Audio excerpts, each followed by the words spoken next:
Pendeta Ningrum. Mari kita tabiskan ibadah kita.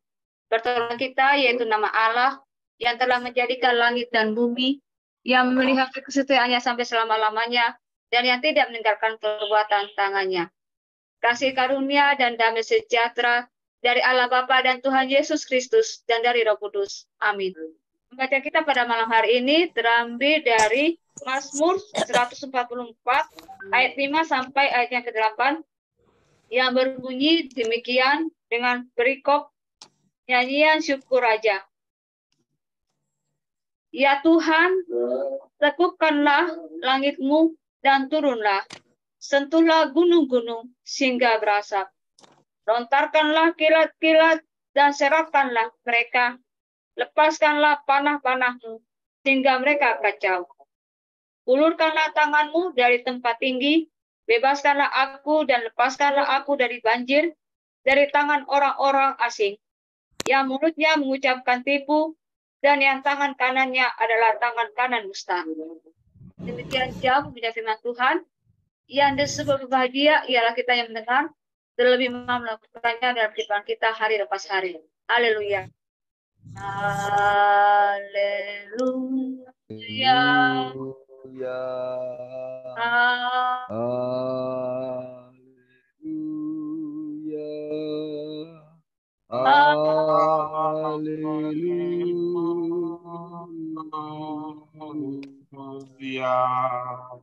Silakan Pung.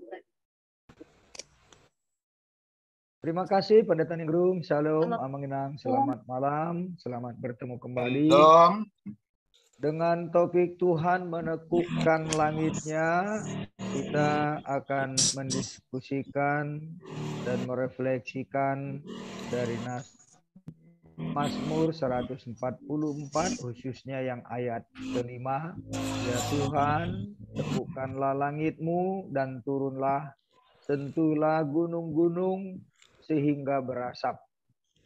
Saya bacakan penjelasan dengan topik Tuhan menekukkan langitnya. Mazmur ini adalah doa Daud yang baru naik tahta menggantikan Saul, menduduki Sion dan membangun istananya di Yerusalem, serta menjadikannya ibu kota negara. Daud memohon campur tangan Allah dalam pergumulannya melawan para musuhnya, yaitu bangsa-bangsa tetangga yang masih saja mengganggu dan melecehkannya, terutama dari orang-orang Filistin. Para musuhnya itu mengeluarkan tuduhan-tuduhan palsu serta melanggar perjanjian-perjanjian. Nah, jadi maksudnya Mang Enang, ketika Daud baru-baru menyatukan Israel menjadi satu bangsa nasional, Daud juga sudah merebut Yerusalem itu dari suku Yebus dan menjadikan Yerusalem menjadi pusat pemerintahan dan mendirikan istana serta bait Allah di Yerusalem yang sudah dipersiapkan oleh Daud. Karena itu maka Yerusalem itu dikatakan sebagai kota Daud dan Gunung Sion sebagai Gunung Daud. Daud berdoa kepada Allah. Para musuhnya itu mengeluarkan tuduhan-tuduhan palsu serta melanggar perjanjian-perjanjian yang sudah dibuat dengan Daud, karena semua yang sudah ditaklukkan oleh Daud itu sudah menyatakan buat perjanjian untuk bersatu dan tunduk kepada pemerintahan Daud. Tetapi ternyata dalam prakteknya masih ada juga kelompok-kelompok yang mau memberontak untuk menjatuhkan Daud, karena Daud masih baru-baru memerintah di Yerusalem. Ya, sebelumnya dia di satu wilayah marga yang 12 itu, tapi sekarang dia sudah mempersatukan ke-12 suku Israel tersebut. Ia berdoa kepada Allah untuk membantunya melawan musuh-musuhnya yang mengancam dia. Ia meminta manifestasi kuasa Allah dalam wujud penampakan sebagaimana yang ia sebutkan dalam nas ini tadi. Langit ditekukkan, lalu Tuhan turun, dan gunung-gunung disentuh sehingga berasap. Nah, jadi itu sebuah bentuk manifestasi yang diharapkan oleh Daud disampaikan dalam doanya kepada Allah. Ia mengakui dengan rasa syukur bahwa kemenangannya adalah kebaikan yang besar dari Allah yang telah mengangkatnya dalam posisi pemerintahannya atas seluruh bangsa Israel.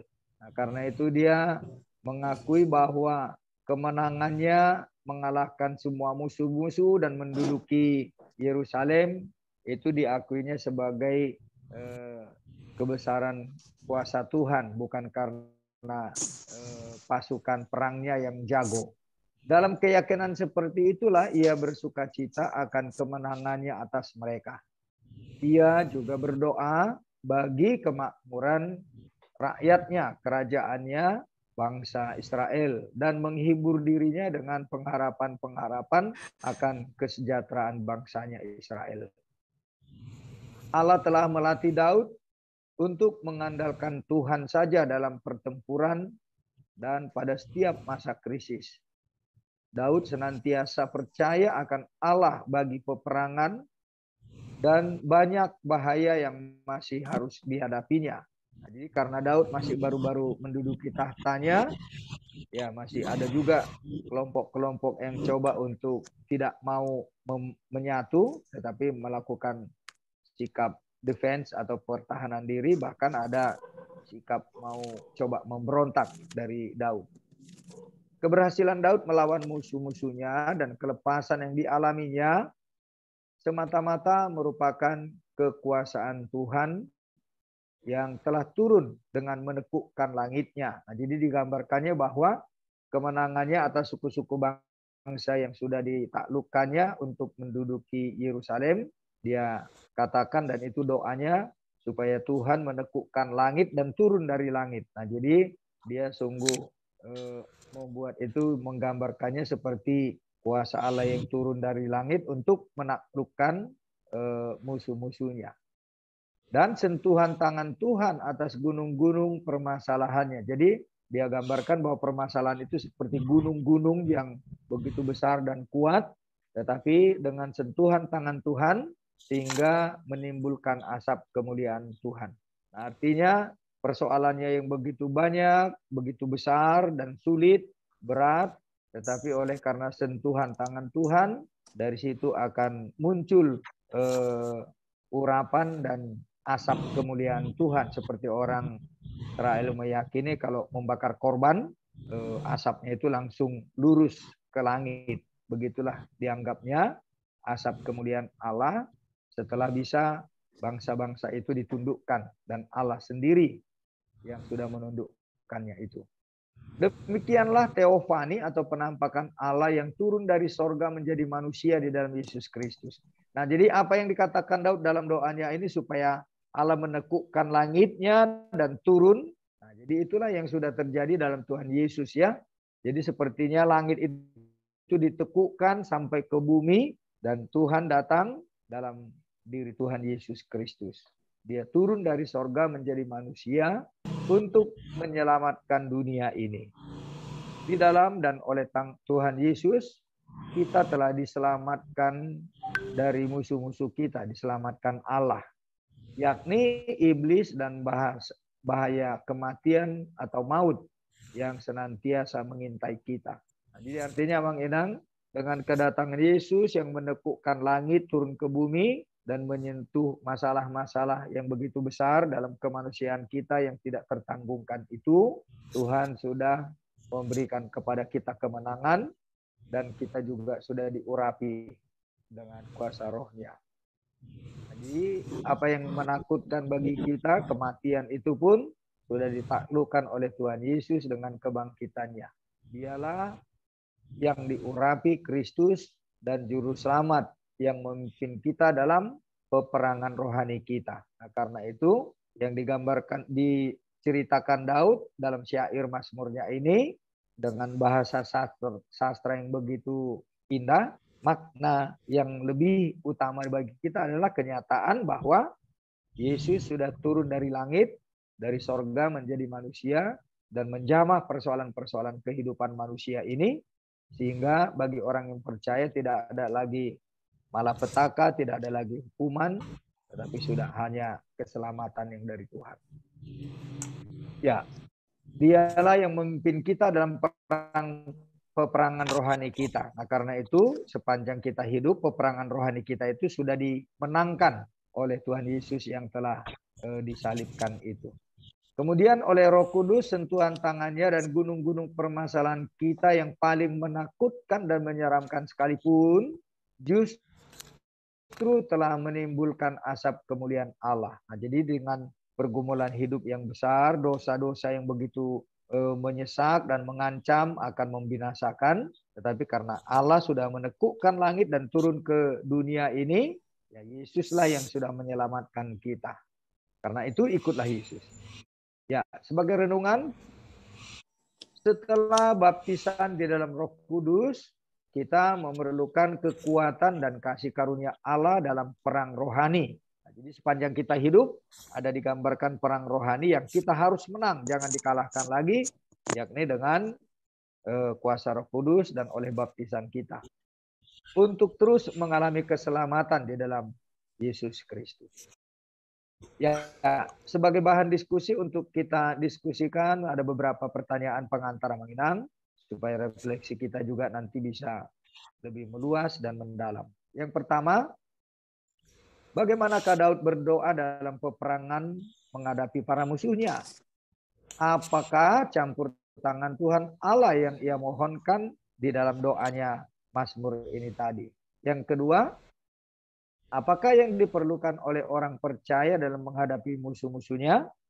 Bagaimana teofani atau penampakan Allah menyelamatkan orang percaya? Ketiga, bagaimana kita agar terus mengalami keselamatan dalam peperangan rohani yang kita alami? Ya, kita, ya bukan kami. Apakah peperangan rohani kita? Iya. Begitu Amang Enang, pengantar, saya tutup share screen, kita boleh diskusi dengan panjang lebar.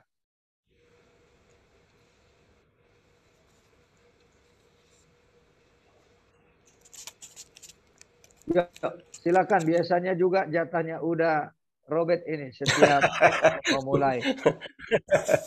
Ya oke, terima kasih Bang Pendeta. Cantik dan tobanya. Iya, Ya, latar belakang kira-kira. cantik dan toba. Ini mohon maaf saya pakai HP nih, pakai HP. Oh Tadi, iya. tadi pagi saya ada acara Zoom juga di gereja kami. Itu HP saya masih bagus. Oh. Tapi tadi begitu saya mulai masuk tadi 7, itu dalam 5 menit 5 kali mati. Wah, ini nggak benar saya pikir kan. Akhirnya saya ganti dengan HP-nya Nyonya, HP istri. Itu juga itulah yang saya pakai tadi waktu kita bertemu tadi itu. Itu pun mati lagi. Oh iya. Jadi udah 2 HP nih. Dua laptopnya nggak bener nih. Terpaksa lewat HP lah begini. Tapi bisa dengar suara saya? Dengar. Bagus. Ya, oke. Terima kasih kalau begitu. Ya, oke. Jadi saya mulai aja ya. Pertanyaan pertama, bagaimana Daud berdoa dalam peperangan menghadapi para musuh? Itu pertanyaan 1A dulu. Saya coba menjawab. Daud memohon campur tangan Allah dalam pergumulannya melawan para musuh-musuhnya, bangsa-bangsa tetangga yang masih mengganggunya dan melecehkannya. Itu yang 1A. 1B. Apakah campur tangan Allah yang ia mohonkan dalam doanya? Saya coba menjawab, campur tangan Allah yang dimohonkan oleh Daud, yaitu yang pertama agar Allah membantunya untuk melawan musuh-musuh yang mengancam dia. Yang kedua, agar Allah memberikan manifestasi kuasa Allah dalam wujud teofani.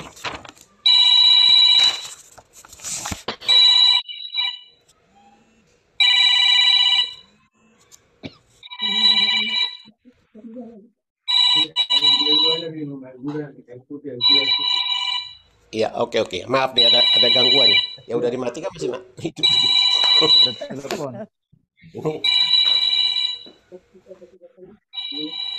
Udah saya jauhkan aja lah. Habis. Iya. Masih juga ini ya. Dirijak Pung, dirijak aja Jelas Pung. ke tengah.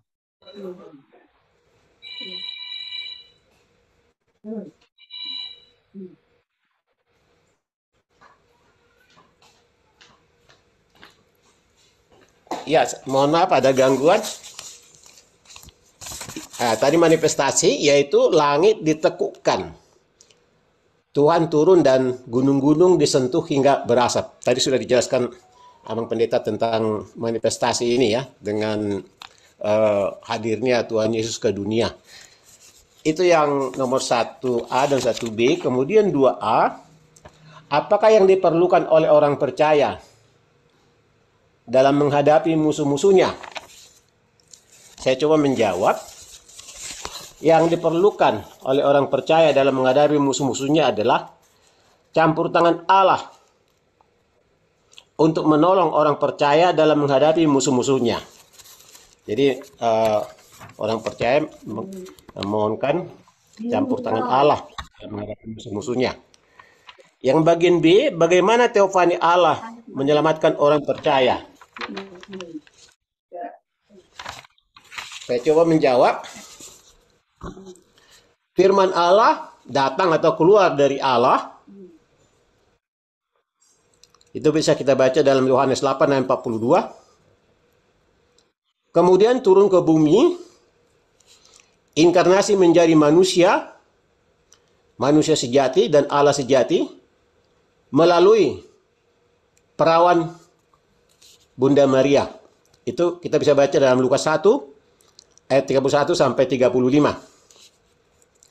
Sesudah Adam dan Hawa berdosa, maka manusia telah jatuh dalam 3 kuasa, yaitu kuasa dosa, kuasa kematian, kuasa iblis. Jadi semua manusia sudah mengalami kejatuhan dalam kuasa ini. Manusia harus mati sesuai dengan hukum Tuhan karena sudah berdosa. Karena dosa Adam dan Hawa menjalar kepada seluruh umat manusia. Dan kita bisa melihat bahwa manusia itu sudah dikuasai dosa. Rasul Paulus sangat jelas mengatakan di dalam buku kitab Roma, aku mau melakukan yang baik, tapi justru aku lakukan yang tidak baik. Tapi yang berbuat itu bukan diri saya sendiri ya, tapi kuasa dosa yang ada di dalam diri saya. Jadi sudah dikuasai oleh dosa. Dan semua manusia sudah termasuk di dalamnya. Karena dikatakan di dalam Roma 3:23, semua orang telah berdosa, berbuat dosa ya, dan telah kehilangan kemuliaan Allah. Dan dikuasai iblis. Jadi dengan kondisi seperti ini, manusia itu sudah tidak ada harapan untuk selamat. Harus masuk neraka kalau tidak ada pertolongan dari Allah.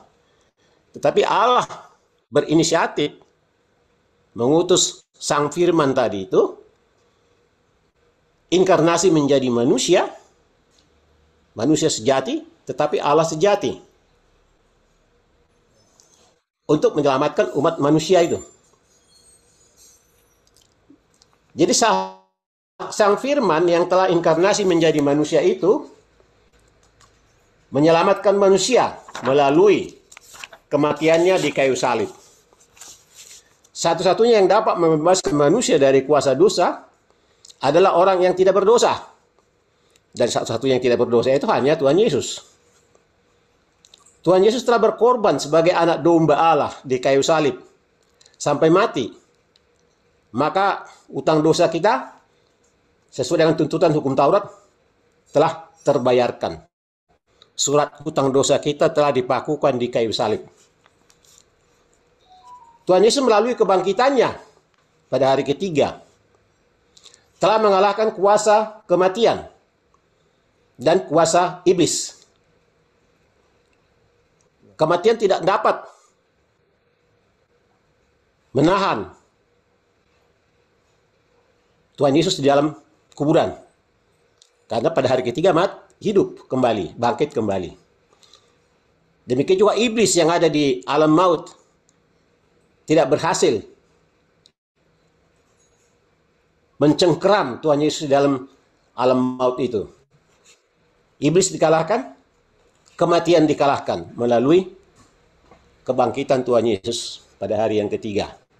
Jadi oleh karena itu lengkaplah bahwa kejatuhan di dalam dosa itu, dalam kuasa dosa dan kuasa kematian dan kuasa iblis itu telah diselesaikan oleh Tuhan Yesus. Karena memang pada penciptaan manusia direncanakan untuk hidup selamanya, kekal seperti Allah. Abadi gitu ya, bukan kekal, abadi ya. Karena abadi dan kekal itu beda. Kalau kekal Allah tak ada awalnya, tidak ada akhirnya. Kekal sampai selama-lamanya. Kalau manusia ada awalnya, makanya disebut abadi ya. Jadi karena melenceng, karena dosa, maka keabadian itu menjadi hilang. Harus mengalami kematian. Makanya manusia semua harus mati. Karena dosa tadi itu.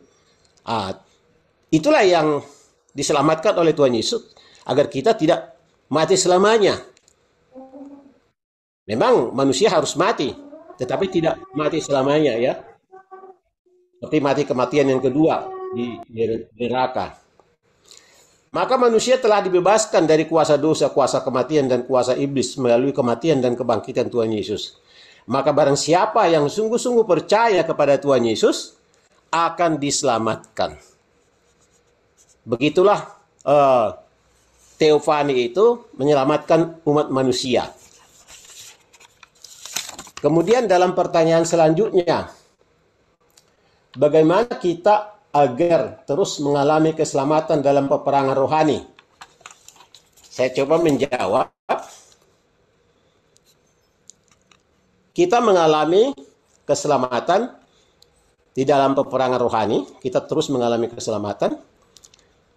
Kita harus melekat pada pokok anggur yang benar. Kita di dalam Tuhan dan Tuhan di dalam kita. Itu bisa kita baca dalam Yohanes 15 ayat 1 sampai 5. Orang percaya harus menggunakan seluruh perlengkapan senjata Allah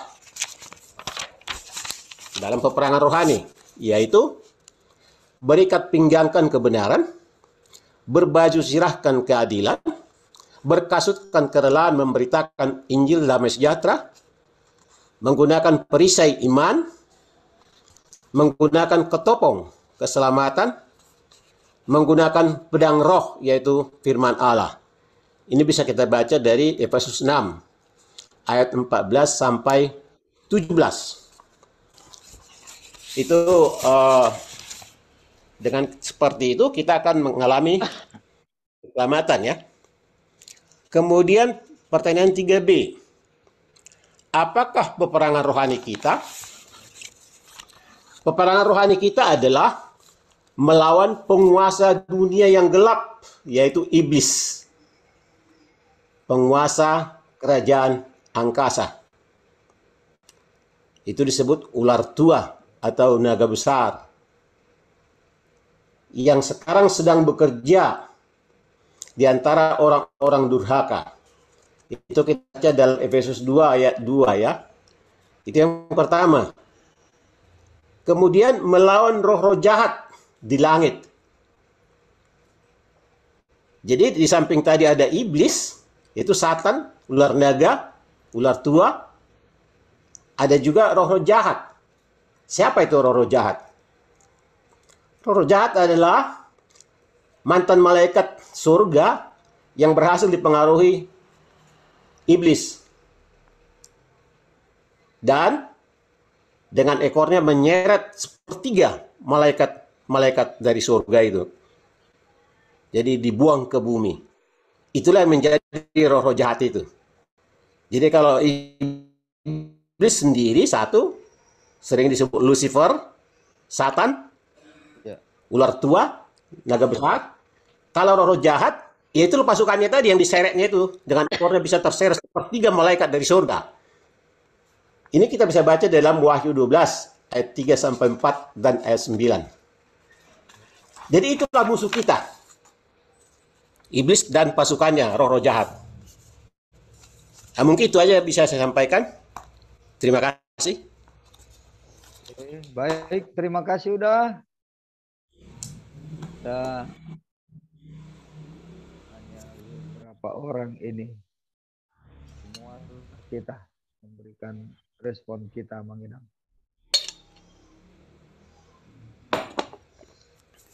Yuk, silakan siapa? Shalom Inang Evi. Halo Inang Evi.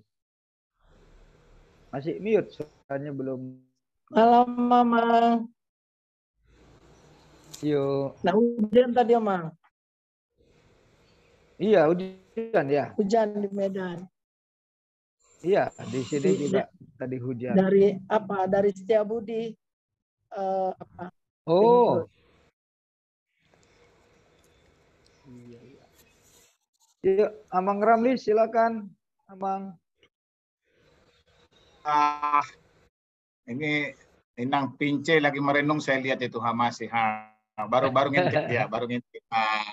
Kira-kira ini ya menarik ini memang, tapi sebenarnya kayaknya sudah pernah, ini menyangkut peperangan rohani dan minta tolong sama Tuhan ya, kayaknya sudah pernah juga kita bahas dulu sekilas, agak-agak mirip-mirip lah.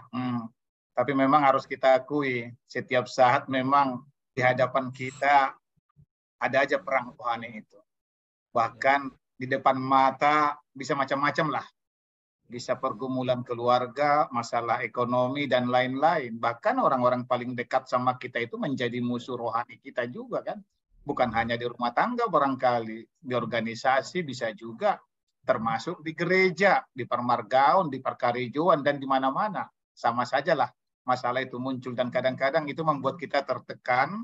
Dan disitulah seperti si Daud ini, bagaimana kita bisa minta kekuatan kepada Tuhan, minta tolong supaya bisa kita mampu mengatasinya. Itu barangkali kata kuncinya. Kalau saya di pengalaman pribadi saya, hanya itu aja doa saya, Tuhan bagaimana saya bisa mampu, kuatkan saya, jangan sampai saya jatuh gara-gara ini. Artinya berikan saya kemampuan Tuhan, ya Roh Kudus, berikan saya kekuatan supaya saya bisa melalui, mampu saya melewati, hanya itu aja. Memang dulu pernah kita bahas, banyak cara, masing-masing kita punya cara.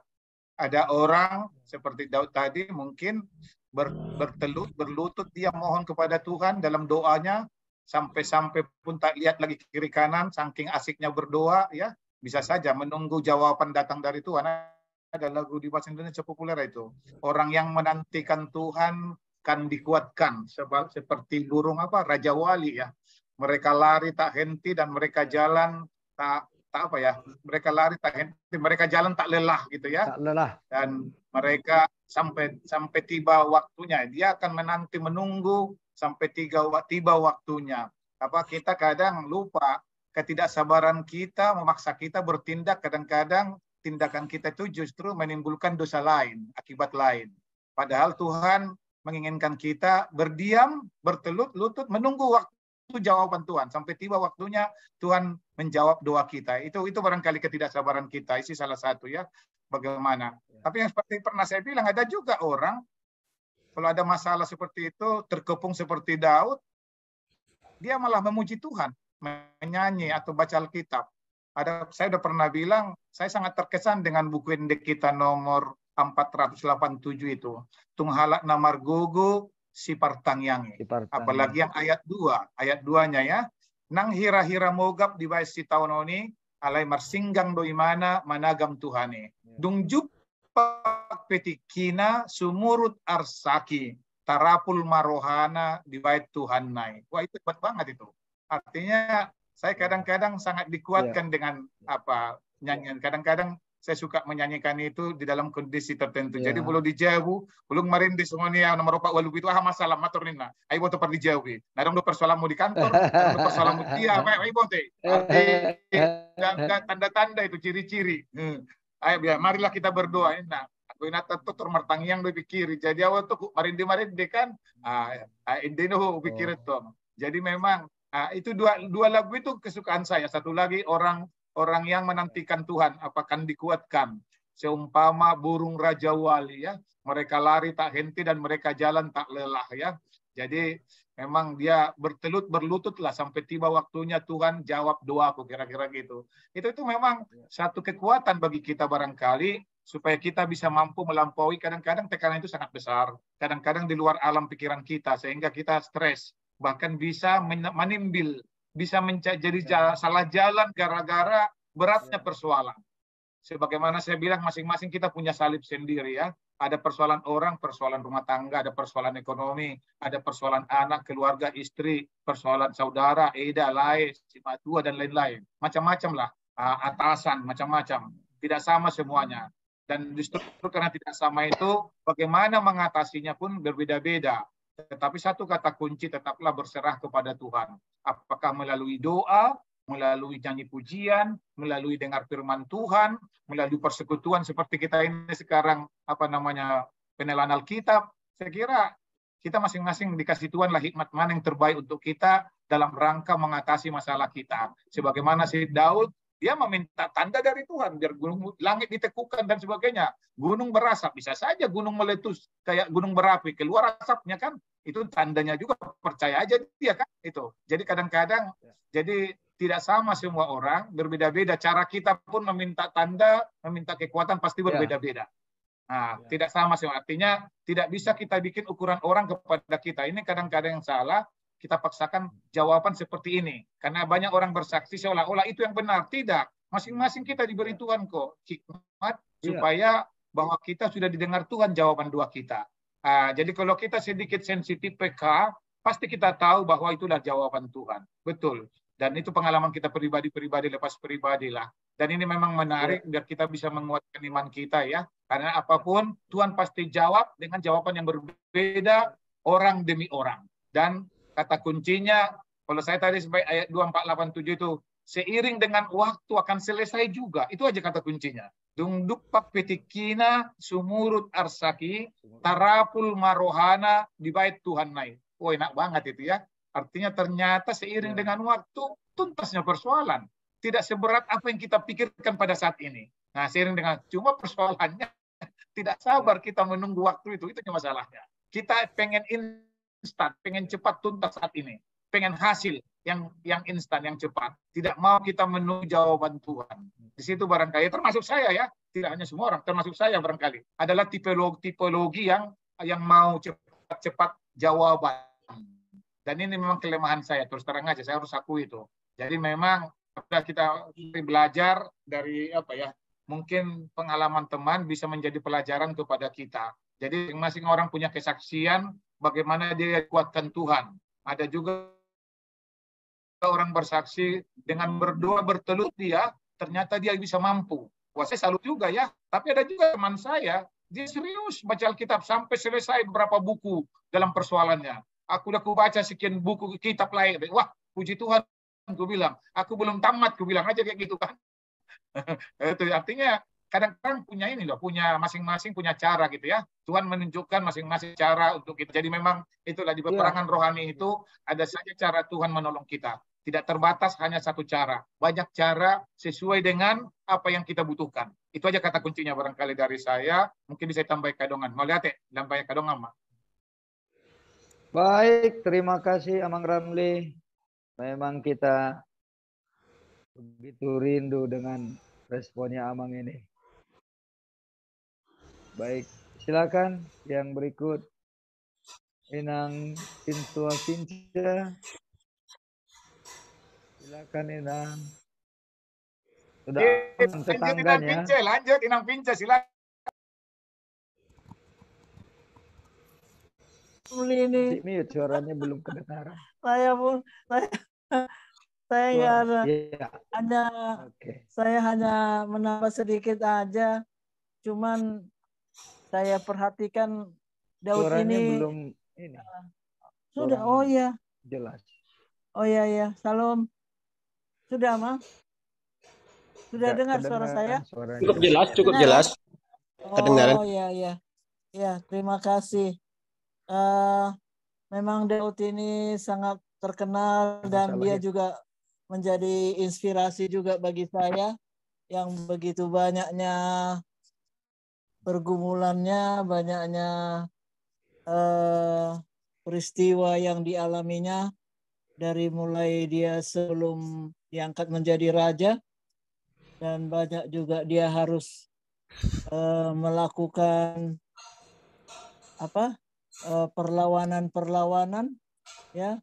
Jadi walaupun Tuhan sudah melalui Samuel dia sudah diurapi, tapi nggak langsung dia duduk di tahtanya seperti yang sekarang kan kalau sudah dilantik kan langsung duduk di tahtanya, nggak ada lagi perjuangan-perjuangan gitu. Tapi Raja Daud ini walaupun sudah diurapi tapi masih banyak rintangan yang dilaluinya dan semuanya itu dapat dia rasakan atas campur tangan Tuhan, dia dapat hadapi semuanya.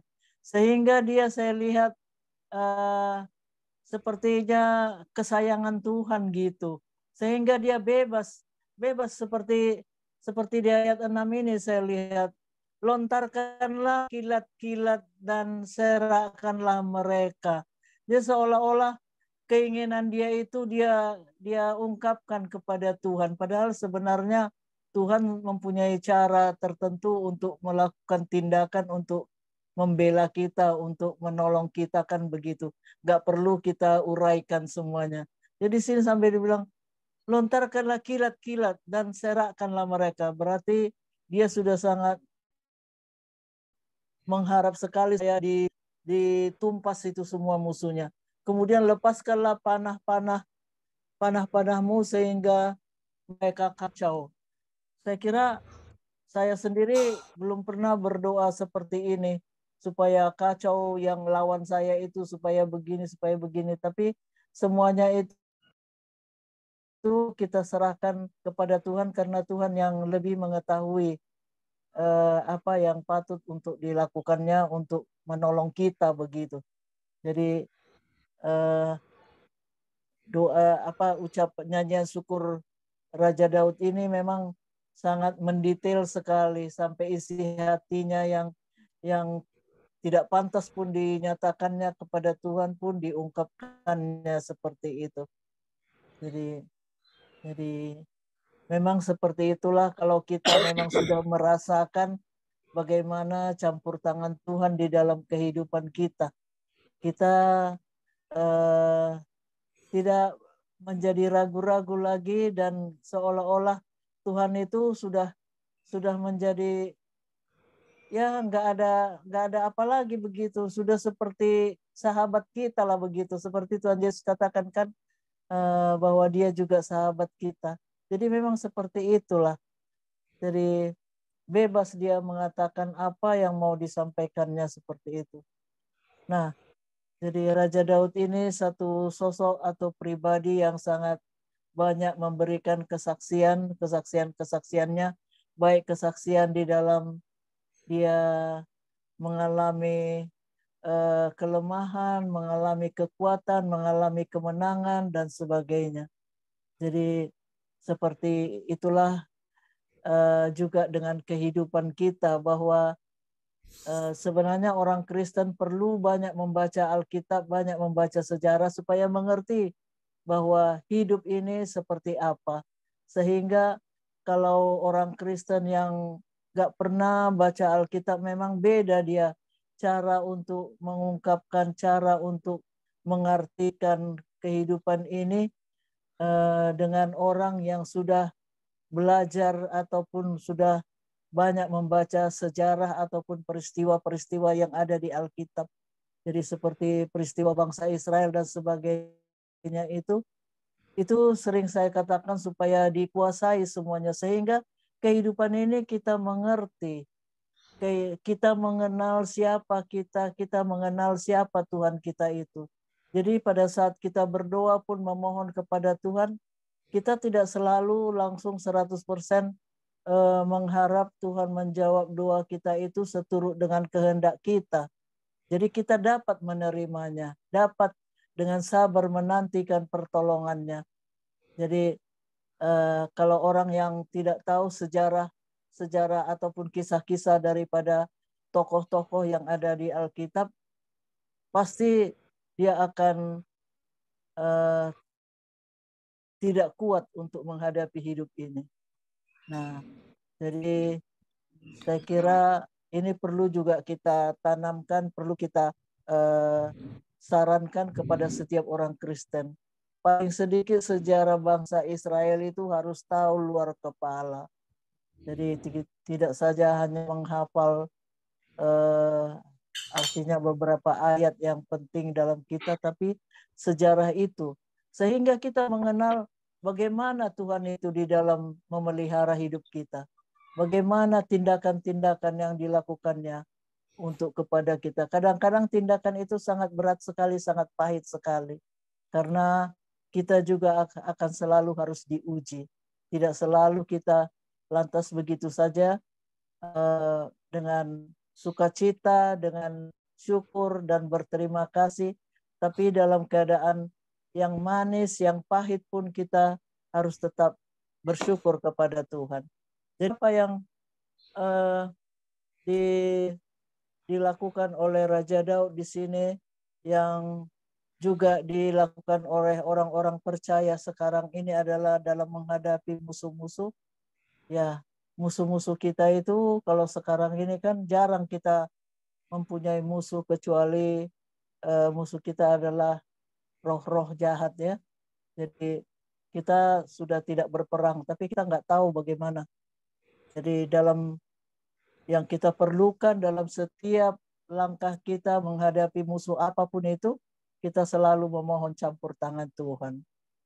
Jadi campur tangan Allah lah itu yang memberikan kita di dalam menjalani hidup ini, menguatkan kita, menambahkan iman percaya kita bahwa satu waktu semuanya akan indah pada waktunya. Jadi itu aja yang boleh saya sampaikan, Amang. Saya juga nggak begitu fit hari ini, terlalu lelah rasanya. Tuhan Yesus memberkati.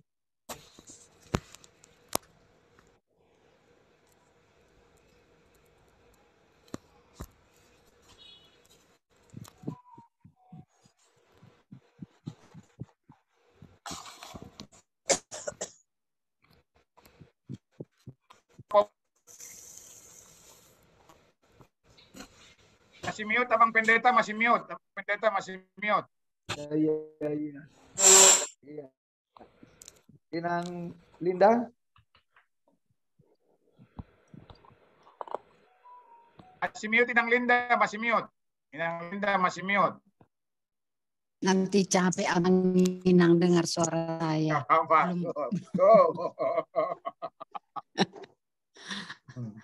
Iya, emangnya. Kalau tadi Inang Vince bilang kita harus tahu sejarah Israel ini, paling tidak ya secara singkatnya, saya pun setuju dengan Inang Vince. Seperti saat ini kita masuk di Mazmur, setidaknya memang kita harus tahu sejarah Daud dari awalnya, dari padang penggembalaan Sian Parmahanon. Nah, jadi memang sangat luar biasa. Dan kalau kita bisa ambil garisnya, sejarahnya Daud ini juga bukan orang yang sukses ya. Boleh dikatakan bagaimana anak-anaknya ada incest itu ya. Bagaimana juga Daud ini juga orang yang pernah melakukan kesalahan juga. Tetapi itu tidak membuat dia hancur gitu. Dia tetap mampu mengatakan di sini dan tetap menghitung betapa banyaknya berkat Tuhan yang dia terima. Di ayat 1 dikatakan, terpujilah Tuhan gunung batuku, sampai ke ayat 2 itu pujian pengagungan dari Daud. Padahal kalau kita mengalami seperti yang dialami Daud, kalau saya mengalami seperti yang dialami Daud, mungkin saya udah terpuruk.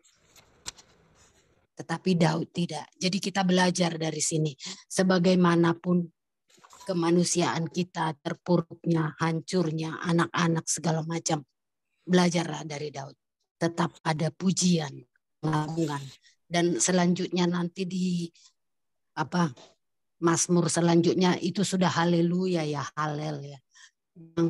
Banyak hal yang sebenarnya yang harus kita ambil dari Raja Daud ini, terkhusus tadi, ya Tuhan tekukkanlah langitmu.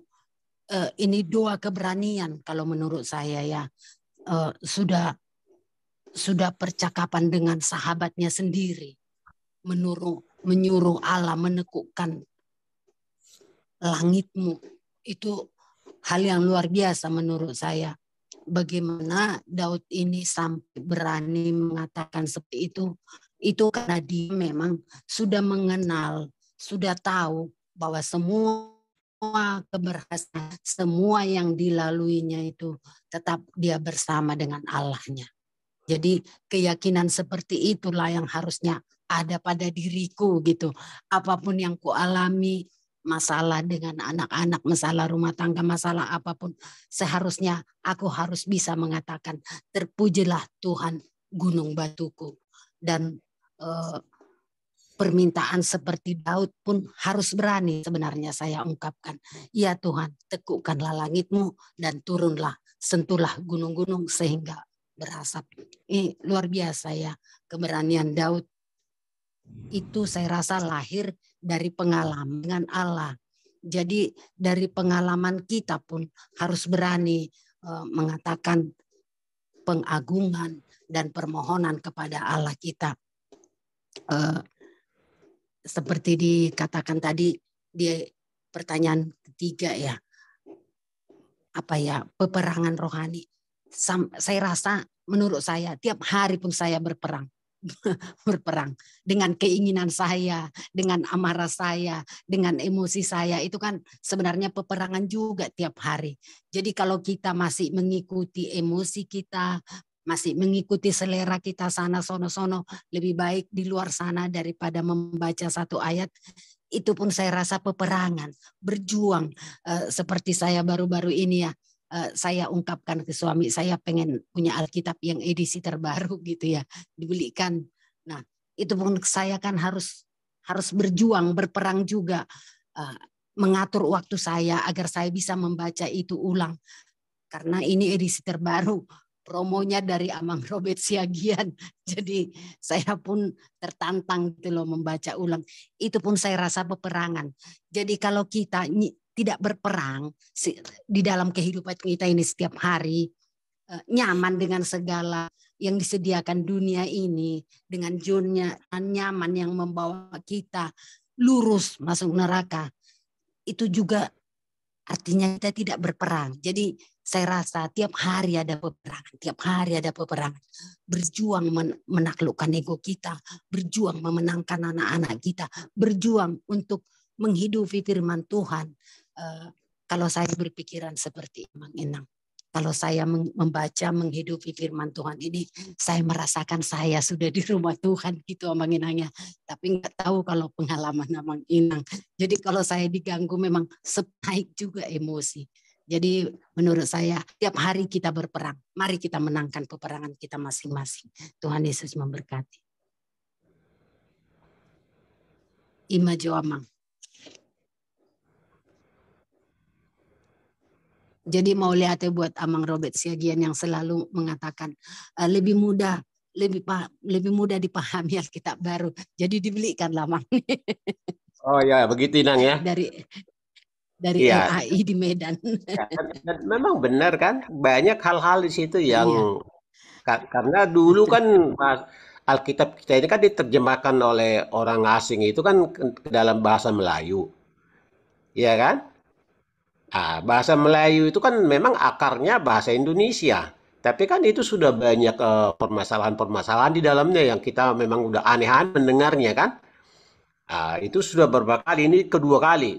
Jadi saya melihat sebagai contoh lah yang paling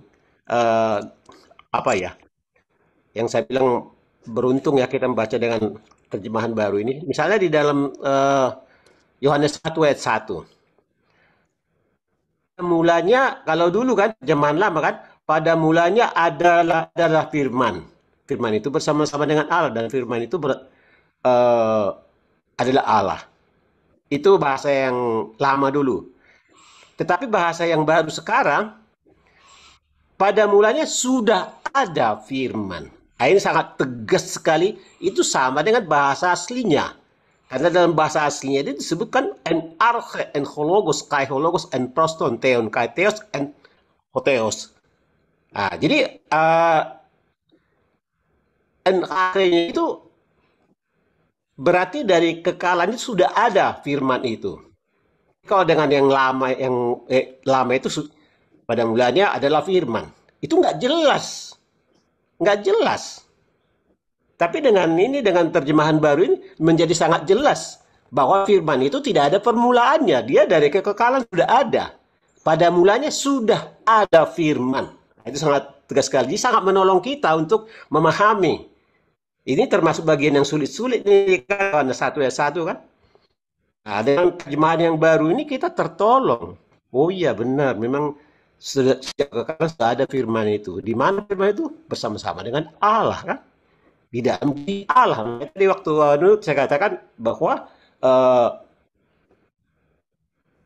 firman itu keluar atau datang dari Allah. Inkarnasi menjadi manusia melalui perawan Bunda Maria. Kan begitu.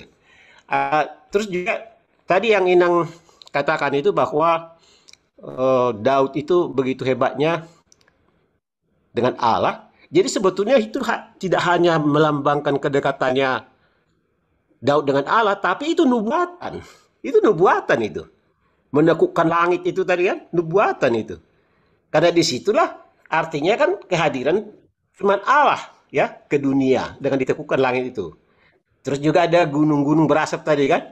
Gunung-gunung berasap itu ada gunung berapi bukan. Kita tahu bahwa bangsa Israel itu asap itu lambang kehadiran Allah. Nah, itu untuk menolong Daud itu tadi kan. Dan kita juga orang percaya begitu. Jadi asap itu atau awan itu lambang kehadiran Allah. Ya mungkin itu aja yang saya kata Inang Linda tadi 2 kali menyebut nama saya ya. Memang benar banyak hal-hal yang lain yang saya lihat, oh bagus ini terjemahan baru. Dan saya juga punya ada ini. Ini terjemahan ini Alkitab yang apa bentuknya kan ini kan.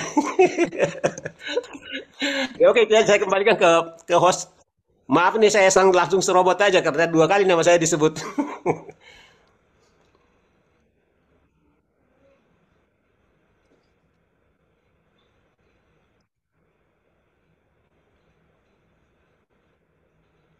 Pendeta mana ini?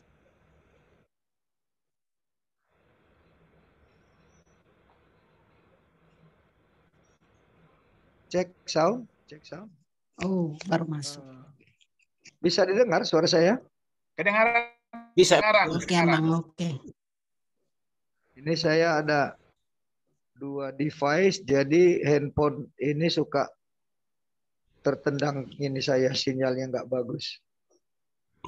Ya, jadi dari apa yang disampaikan Inang Linda tadi itu, peperangan rohani yang setiap saat juga akan kita lakukan, kita mengalami peperangan rohani.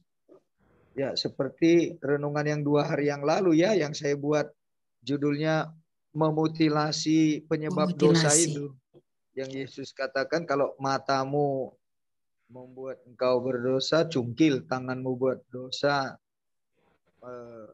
potong gitu. Nah, tetapi itu bahasa sastra ya, jangan langsung dilakukan.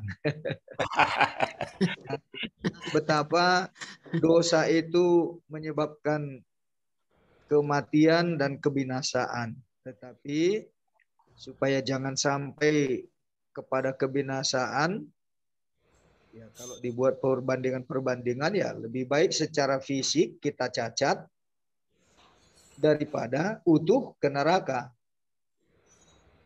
Tapi bukan artinya supaya kita cacat, tapi sebuah analogi betapa dosa itu harus dihentikan, harus dibenci. Nah, karena itu pergumulan atau peperangan rohani itu setiap saat juga harus kita hadapi, kita lakukan. Tidak ada hidup orang beriman tanpa perang rohani. Baik, terima kasih Inang. Oh, Abang Marwatal sudah masuk ini. Mohon maaf Pak, Abang Pendeta.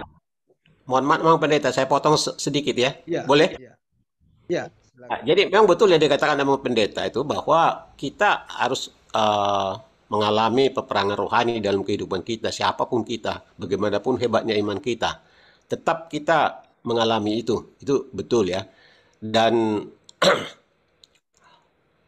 sumbernya itu, ya itu yang saya katakan tadi, dari yang 2 itu, iblis dan roh-roh jahat itu. Itulah sumbernya, itulah mengacau dunia ini kan. Dalam bentuk mungkin orang lain dipakai untuk memusuhi kita, untuk menjerumuskan kita.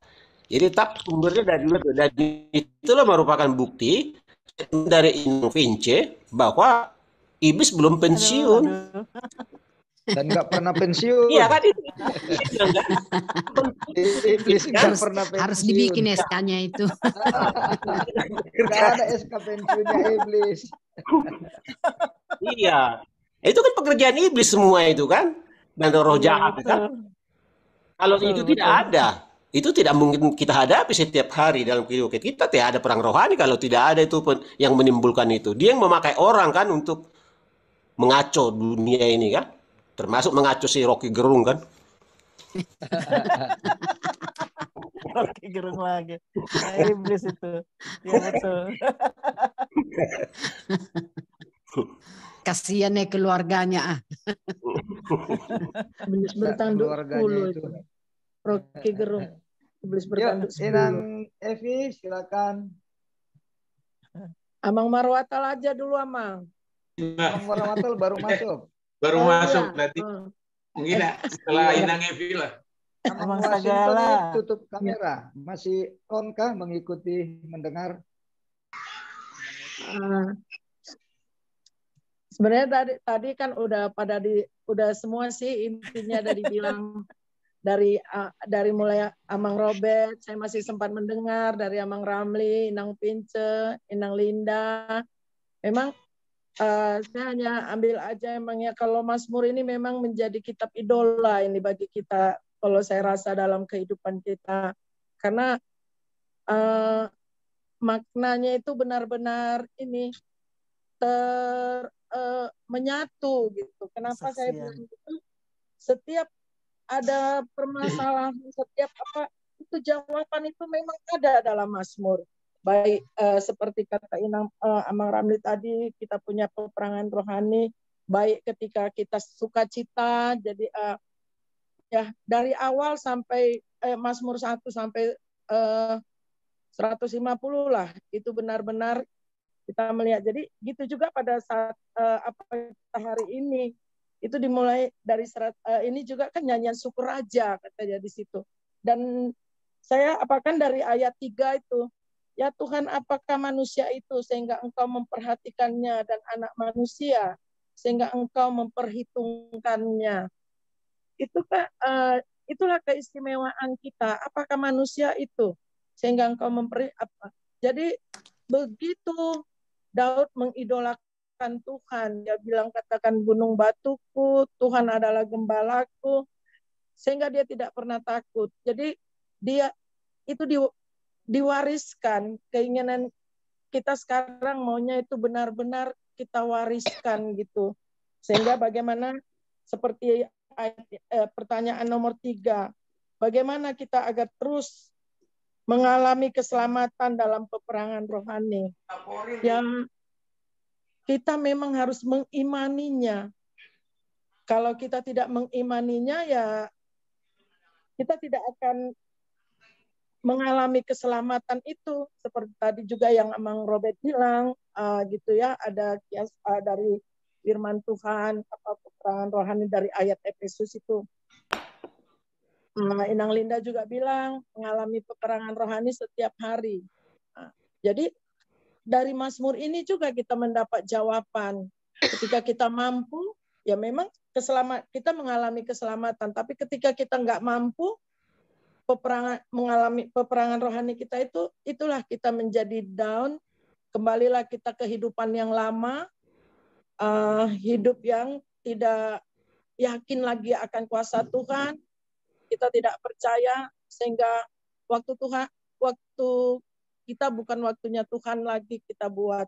Itu yang menjadi satu sama saya.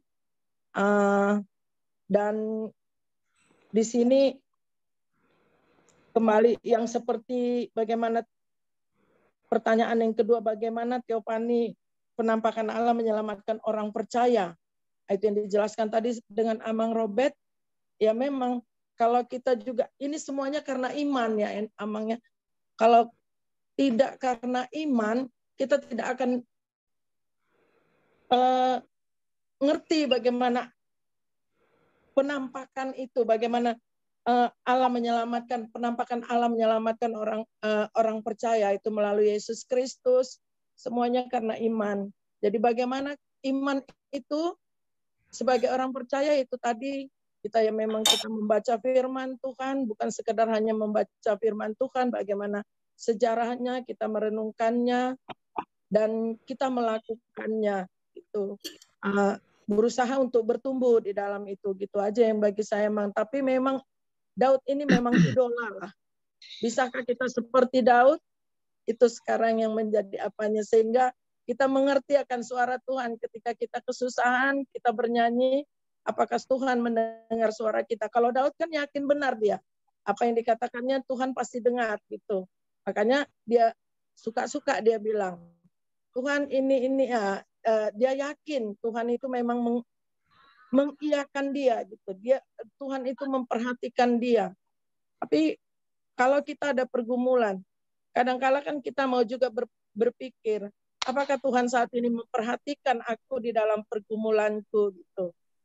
Itu yang itulah peperangan rohani yang sering kita bisa tidak jawab sendiri karena kita tidak benar-benar kusuk sehingga tidak mendengar suara Tuhan, apa yang Tuhan inginkan untuk kita. Itu yang bisa saya apakan Amang dalam nats kita hari ini, dalam penelaannya Amang.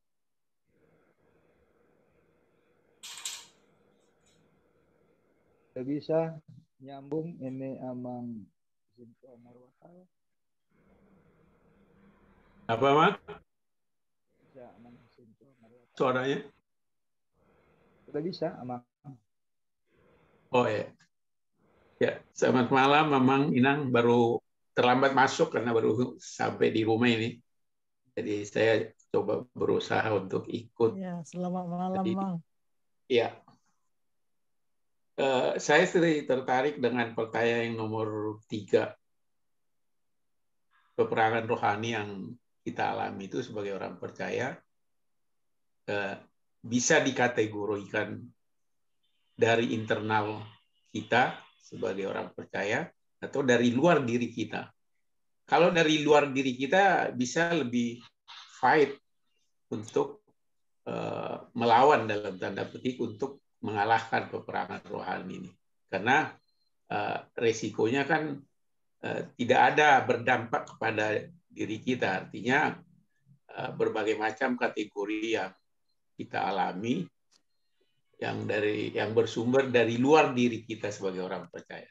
Tetapi yang paling sulit adalah peperangan rohani yang bersumber dari diri kita, karena ada kaitannya dengan keinginan yang akan kita gapai pada peperangan rohani ini kalau tidak sesuai dengan hati nurani kita atau tidak sesuai dengan apa yang kita inginkan, tidak sejalan dengan apa yang diinginkan oleh Allah dari kita sebagai pengikut Kristus. Di sini yang sehingga sering kita lebih sulit untuk mengalahkan tantangan atau peperangan rohani yang ada dalam diri kita, yang bersumber dari diri kita dibanding dengan dari luar diri kita yang dengan berbagai masalah yang kita hadapi. Itu yang saya lihat bagaimana supaya peperangan rohani itu kan kita menangkan, kan itu masalahnya. Tapi satu-satunya jalan memang nggak ada, hanya pertolongan Roh Kudus yang akan memenangkan kita di dalam peperangan itu. Baik yang bersumber dari luar diri kita, apalagi yang bersumber dari dalam, dari hati dan pikiran kita kan. Pengalaman ini dia tuangkan dalam bentuk tulisan atau dalam bentuk keinginan atau harapan-harapan bagaimana orang-orang percaya itu supaya memenangkan peperangan rohani ini dalam kerangka untuk memperoleh keselamatan yang kekal. Itu aja yang bisa saya lihat dari pengalaman Daud ini. Kita sebagai orang percaya sangat sulit kita menghadapi peperangan rohani yang bersumber dari diri kita daripada dibanding dengan peperangan rohani yang bersumber di luar dari diri kita sendiri. Karena jelas itu kalau yang dari luar ya tidak ada kita lebih berani karena tidak berdampak secara langsung terhadap kehidupan kita pribadi. Tapi kalau yang bersumber dari diri kita, ya iya didorong ya didorong oleh keinginan daging, yang sementara kita keinginan daging itu memuaskan dalam quote and quote dalam tanda petik terhadap apa yang kita pikirkan, sehingga kita agak sulit untuk melawan itu. Itu aja yang bisa saya cermati dari ayat ini, agar kita selalu bisa dan memenangkan apabila terjadi pertentangan di dalam diri kita sendiri antara hati dan pikiran kita. Kadang-kadang pikiran kita menginginkan ini, tetapi karena hati nurani kita, hati panggorani roha, mengingatkan, jangan kau lakukan itu. Sementara pikiran kita ingin melakukan. Di sini sulitnya mengatasi kalau peperangan rohani itu bersumber dari diri kita dibanding dengan peperangan rohani dari eksternal diri kita. Itu bagaimana kita untuk memenangkan itu, ya hanya satu-satunya kita menyerahkan kepada Tuhan agar kita ditolong melalui rohnya untuk menjalankan atau memenangkan peperangan itu. Nah, itu aja Mang yang bisa saya lihat dari 3 pertanyaan ini. Lebih saya menekankan pada pertanyaan nomor 3. Kembali lagi lah ke Amang Pendeta Siagian. Amang Waksin, suaranya nggak kedengaran? Oh ya. Ya, Mang. Yuk, silakan Amang. Sebenarnya dari kita semua, Mang, memang sudah lengkap lah ya. Semua kita bahas mulai dari Amang Robert, Amang Ramli, semua lah. Saya kira lengkap lah apa yang kita dapatkan di grup ini gitu. Dilengkapi lagi. Ya. Terus saya hanya ada satu summary yang saya dapatkan sama Inange ya.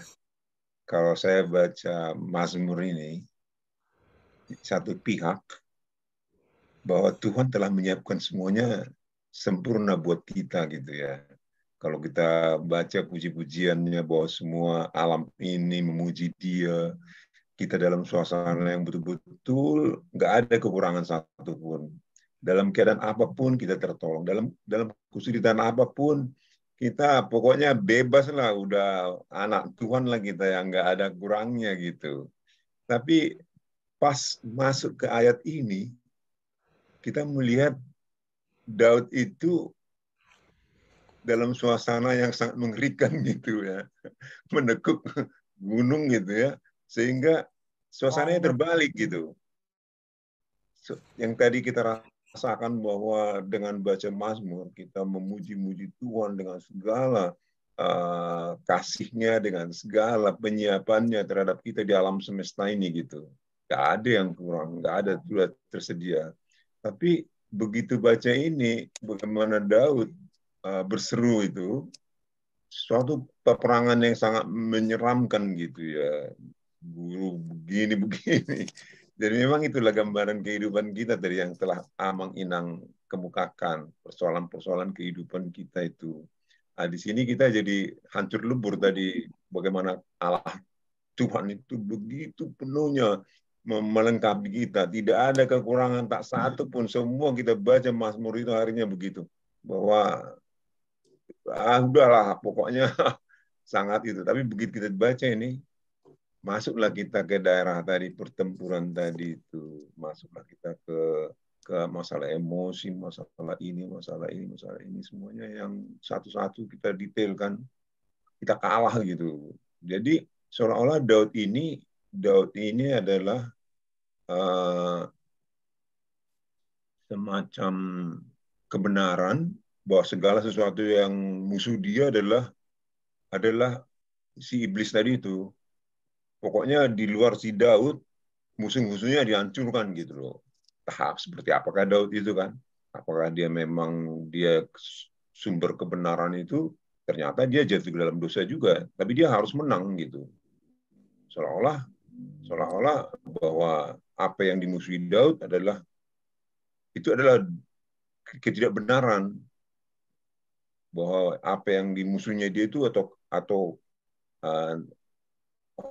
daerah-daerah, negara-negara atau raja-raja yang lain itu semua adalah berpihak kepada kegelapan itu gitu, dan yang harus dikalahkan tanpa melihat apapun itu. Pokoknya di luar Daud memang harus ditaklukkan, harus dikalahkan.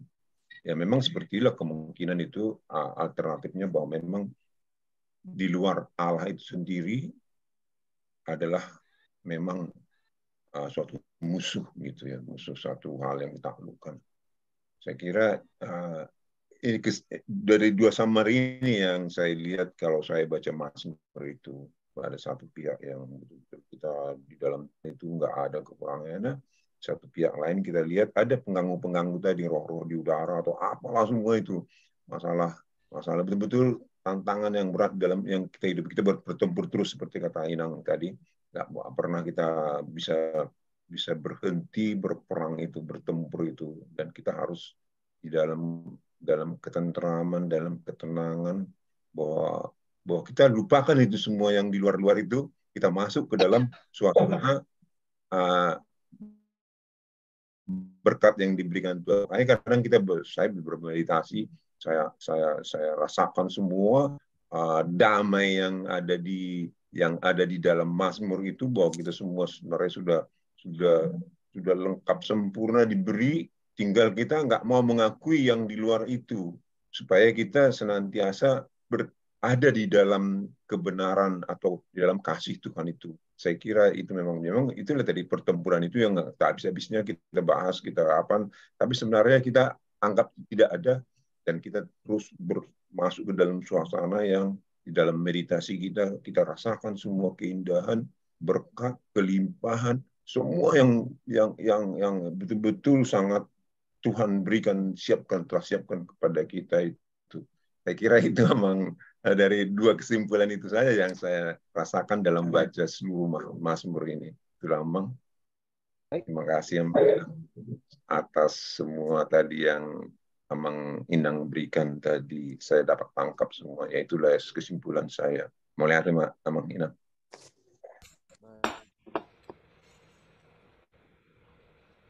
Kita sudah bisa masing memberikan dari kita. Ada lagi tambahan? Suaranya kecil. Jauh suaranya, Mang. Halo. Bisa suaranya dengar? Jauh. Halo. Ya, bisa kedengaran. Bisa. Oh. Ya. Ada lagi? Kita sudah semua memberikan tanggapan kita.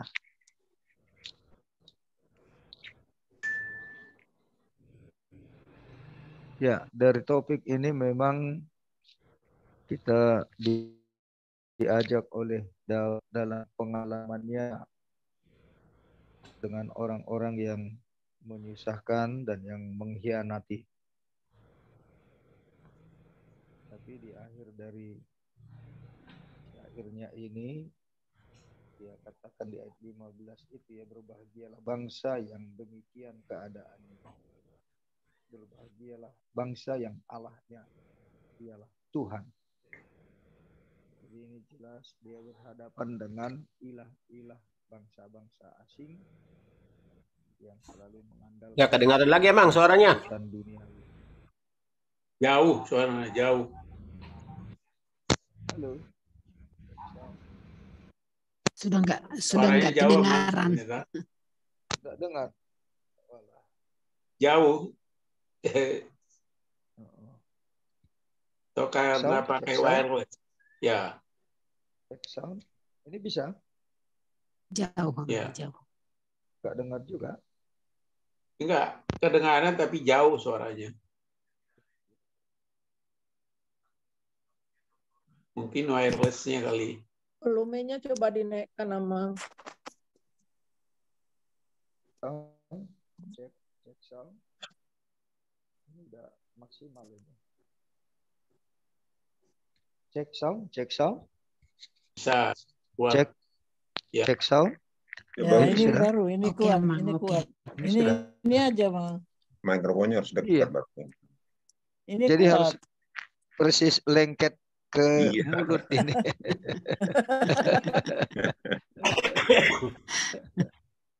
Ya, kurang sensitif kali. Iya. Ada lagi? Ini Inang Linda sedang asik-asiknya membaca Alkitab terjemahan baru, edisi baru ini. Iya. Maunya dipinjamkan bergilir ya. Orang Ada di kok LAI, Nang. dari LAI. Ya, benar. Saya juga sudah punya tapi belum sempat untuk membacanya dengan serius. Iya.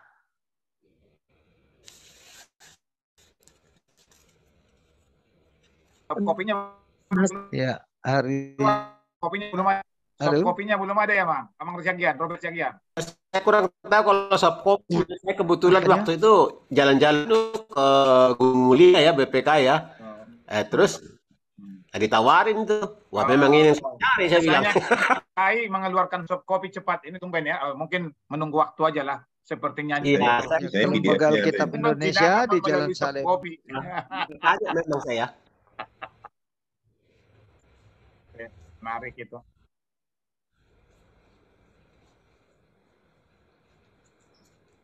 Biasanya dulu di Gunung Mulia itu ada CD-nya, kita bisa install ke. Iya. Kita ke perangkat kita bisa. Biasanya mereka punya ini. Ya, bisa, Mang. Tapi mungkin berbayar, Mang. Ya memang beli CD-nya Ya. dulu saya beli CD-nya. Beli CD-nya, install sendiri bisa.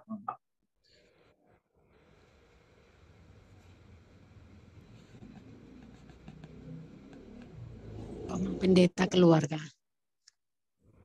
Masih ada pendeta, masih ada. Suara saya ini kurang bagus. Udah kedengaran, Amang. Kedengaran, Amang pendeta. Sudah sampai kayak Jadi gitu. saya buat ini Kedengaran. ya kali Udah digantung. Jangan terpancing Amang pendeta. Kita sengaja itu tadi. Supaya Amang bicara. Sengaja itu. Aha. Itu Batman Trap juga itu, Amang. Batman Trap. udah kayak Diambil bertanduk saya fotonya ini. itu Amang Ramli. Hati-hati. Aku tuh benarnya tadi kemarin tuh udah mau protes, kok huta huruf dibikin Amang ini, tapi Tahu lagi. mirip Inang baru tahu huruf mau bilang gitu karena Yosianya mirip ya sama Inang itu juga. Apa ini? Kok dibilangnya pula lah yang hitam, jauh kali lah mirip siapa lah kalau yang hitam pikirku.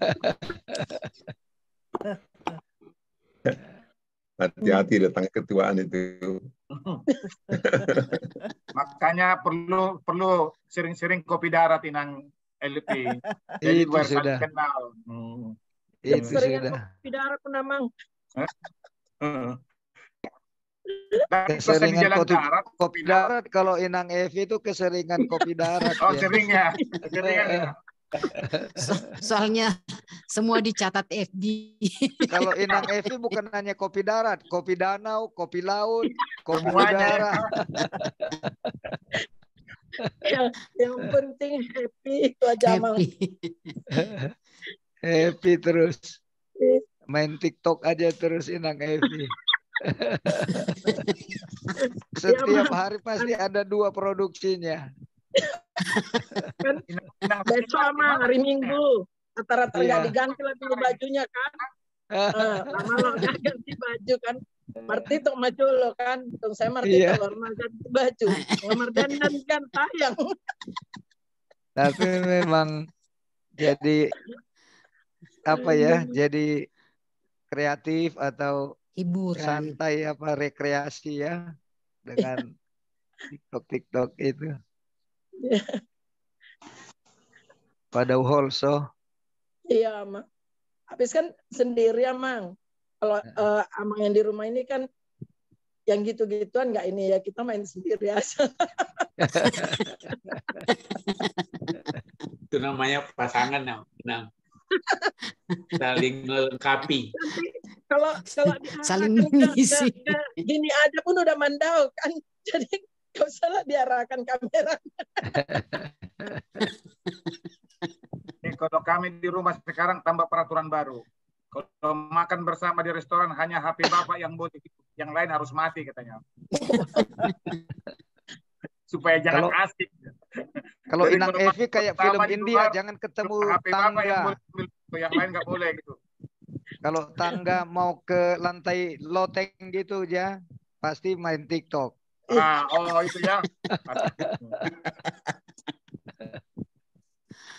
Kalau ada tangga atau trap gitu kan.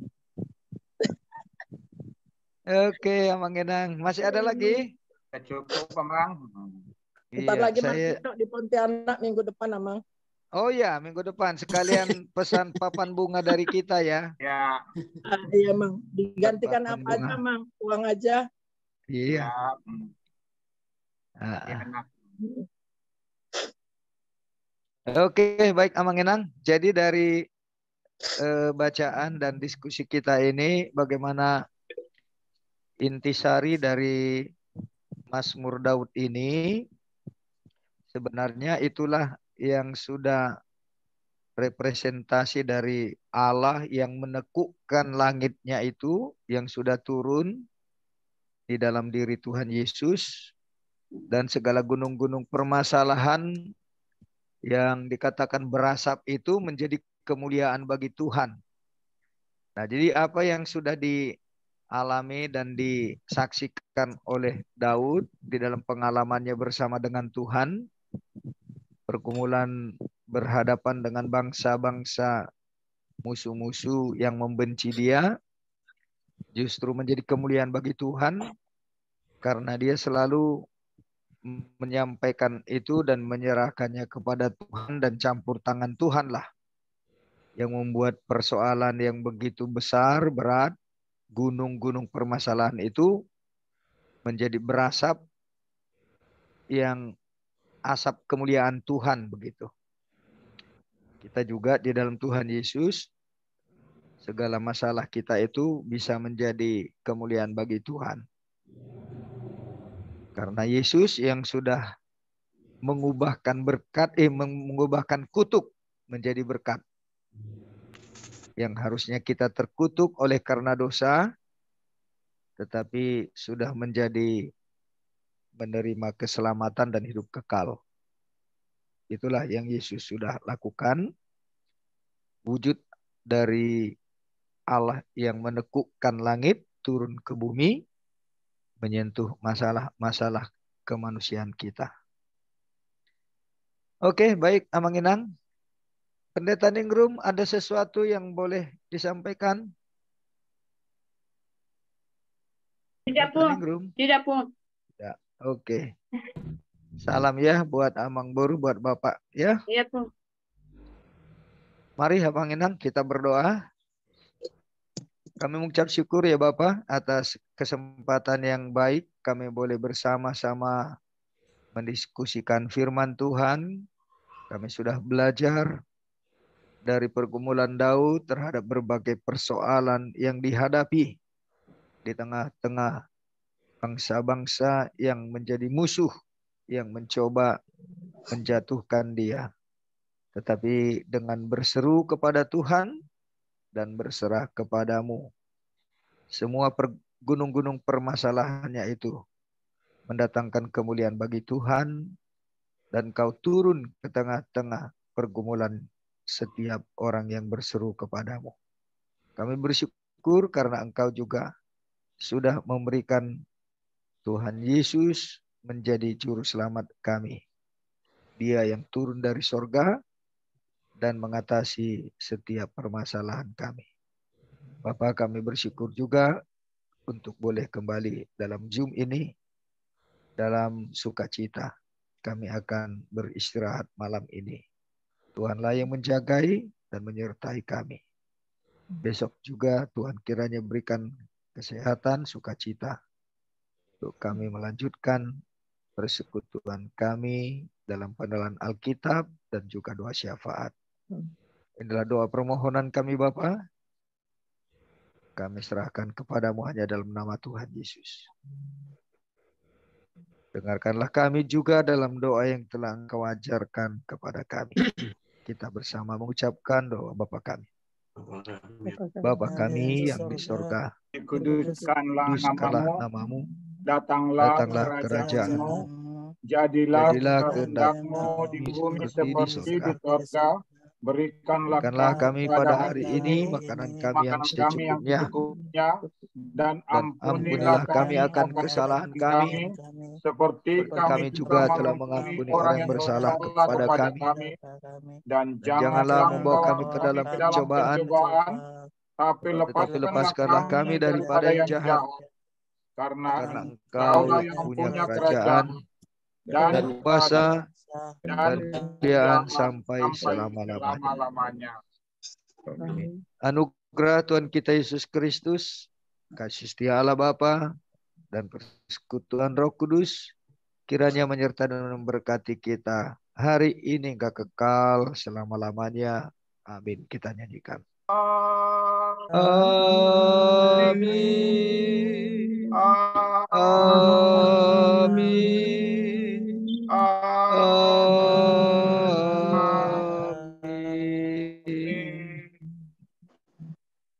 Pung, foto Pung. Iya.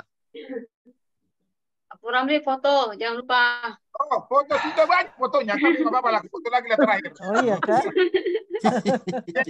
Yes. Oke. Oke, sudah. Makasih Kita ya, tayang Bang. di televisi Anda. Oke. Makasih ya, Mas. Terima kasih ya Mang Inan. Selamat melanjutkan besok. Selamat beribadah. Ya, Selamat sampai pelayan yang ketemu pendeta, lagi. yang pendeta. Selamat Pung. Selamat Kak berdoa, Rum, selamat berlalu. Aman Ada yang dan tahu? pendeta belum. Ya.